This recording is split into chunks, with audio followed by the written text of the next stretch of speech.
And I said, you know, I can't resist. I got to ask this one question. Am I the only Tea Partier you know? And all I can say is, suffice to say, yes, I'm confident. I am the only Tea Partier that President Barack Obama knows. And let me say to my Tea Party friends out there, I hope you can trust me that I represented you well.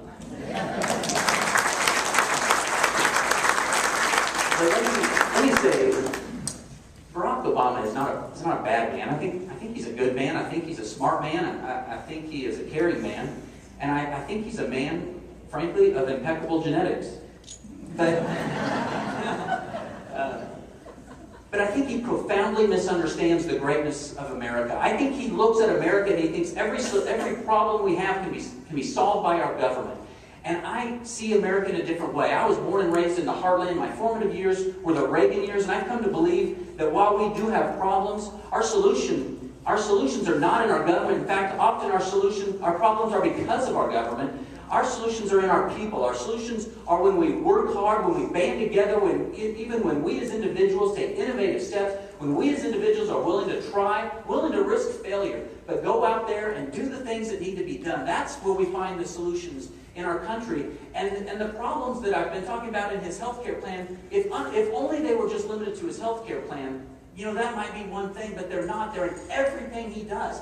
Everything he's done is about growing government bigger. Every spending measure, every taxing measure, every regulation, everything he's done, there's not a single one of them that I can say I think I support, except one. There's one that he's done that I think has been fantastic.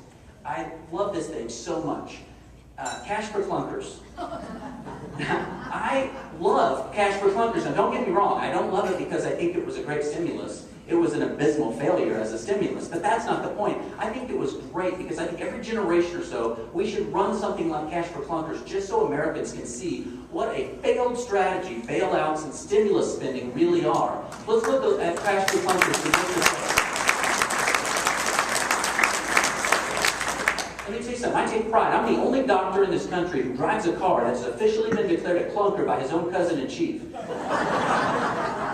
And I like that car. And listen, I'm not trying to be a glutton for punishment. I think it's a good car. I can't believe somebody would call it a clunker. It's actually a really good car. Now, do I want a nicer car? Sure, one day I will. I hope to buy a nice car. But, you know, priorities. Let me pay for my kids' education first. Let me pay off my debt of buying a house and all these sorts of things. And when it's time to spend money on something like a little more extravagant, like a nice car instead of a car, I'll do that. I'm not trying to be the person who brags about not owning a television set. I want a nice car too, but I just want to have my spending priorities in order. And so I drive this car, and frankly, I like it. I'm in no hurry to get rid of it. And I look at this Cash for Clunkers program. It was the biggest boondoggle from the beginning. Before I was a student of medicine, I was actually a student of economics. And when I look at Cash for Clunkers, what it is it transfers wealth from one group to another while destroying real wealth, while misallocating funds that could have been used in such better ways. It started out as a $1 billion program, and when I say we should run this thing every generation, for the cost of $1 billion to educate our country, that's a great bargain. I'm not talking about selling cars. It doesn't do anything to sell cars. I'm saying for education purposes. Started out as a $1 billion program, and of course it ballooned into a $4 billion program because the government, of course, can't stop themselves. So they put this out there, and they decided the government knows best. They know what car you should drive because you can't decide for yourself, so they're going to pick your car for you. And they want you to drive something, you know, whatever. If you want to drive one of these little cars, that's fine. If you enjoy being on the freeway with a singer under your hood, you know, do it. But, you know, I'd rather be in a car with a little more size to it, that if I was in a crash, I'd feel a little safer, that will get me where I want to go, do what I wanted to do. And so they put this out there, and they started selling more cars, and then after a month of this is why I love this program. It was time limited, it was limited to one segment of our economy, it was easily measurable. Any economist can look at this, and there's no way they can come to any other conclusions. They can't try to muddy the waters the way they will with all these other stimulus and bailout spending programs. There is no way to hide from the results of Cash for Clunkers. 1 month of running the program, they did increase sales. And when they looked at the incremental sales, and of course the administration didn't want to talk about it, incremental sales, they wanted to look at total sales. Of course any economist would say, you can't count the sales that would have happened anyway, so we're only going to look at incremental sales. And when you did, it cost $24,000 per car. $24,000 per car. If that's all it was, even that would be fine. No, it's not fine. Even that would be okay, I guess, under their strange logic. But it doesn't even work like that, because the following month, sales plummeted off. And so when you averaged out the months, guess what? The line didn't change. We didn't, as Barack likes to say, we didn't bend the curve.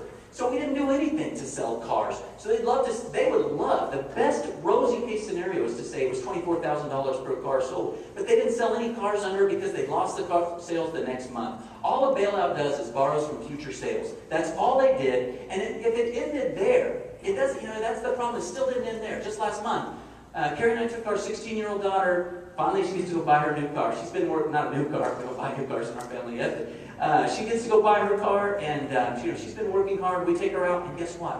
You can't find cars in this price range anymore because they've been destroyed.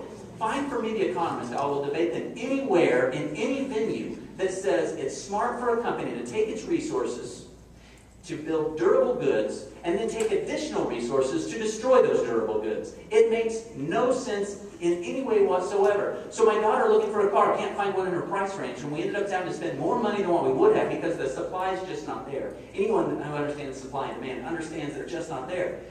So therefore the prices go up. But guess what? It still doesn't end there. Somebody has to pay for that $4 billion bill, which I have no doubt will be my daughter's daughter.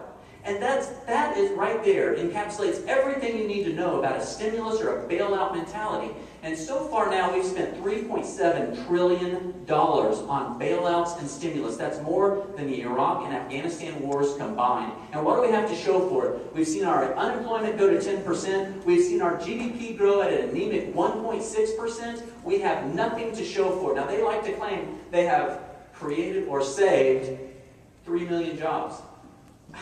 Okay, great. It's because you can't measure a saved job. Why don't you just say you've created or saved 7 million jobs? Why not 20 million jobs? Make up a number. That's what they've done. In reality, since the stimulus was enacted into law, the number of jobs in America has decreased by 3.5 million jobs. Now, I don't know how to hide that measurement. That number is real, and you can't run away from it, no matter what fancy language they want to send out of the White House.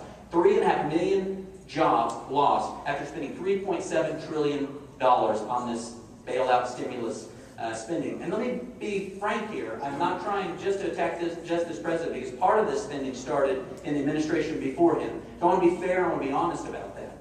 Now, look at the other countries around the world. We're stuck at this 1.6% GDP growth. Russia, at the same time frame, had 4.0% GDP growth. Russia. India, around 8%. Germany, they are now at their pre-crisis level in their economy. It's interesting, when Barack was out kind of gallivanting the world, trying to bring the Olympics to Chicago, collecting his Nobel Peace Prize, he was also lecturing the Germans, Chancellor Merkel, that she needed to join the world in increasing spending, like what America is doing. And a lot of countries around the world did it, but Merkel said no. We're going to cut spending. And now Germany has an economy that is at pre-crisis level, whereas we keep going downhill. Barack says, I don't want to give the keys back to the people who drove this car in the ditch. I'm really kind of tired of that analogy, but if you want to take it one step further, Barack's gotten out of the car, grabbed a shovel, and started digging the ditch deeper, and wants to lecture us and these countries like Germany who are actually getting things right. Now, let me tell you something. When you have to take your economic advice from Germany or your economic advice from Russia, we might as well take our military advice from France.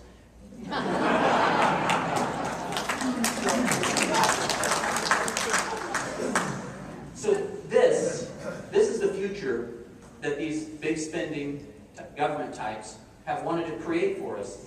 And it's mostly in one party, because simply the facts are the facts. Back to that car analogy, they've been driving this economic car since 2006. Let us not forget that we have been under the Reid and Pelosi Congress since 2006, and all spending, of course, starts there. I'm not letting our former president off the hook entirely, don't get me wrong, but these big government types that do what big government types do, and they spend, and they tax, and they regulate, and they borrow, they've driven us where we are, and we need to find candidates, we need to find leaders who will look at it a different way and say that there is a better way of making this happen. And so many of them, here's the problem, they all are out there talking about being responsible. Our congressman, right here in our district, Dennis Moore. Dennis Moore, I've had to listen to him for, 12 years? 12 years say that he is a blue dog Democrat. I still, for the life of me, do not know what a blue dog Democrat is. Now, he says a blue dog Democrat is one who's fiscally responsible.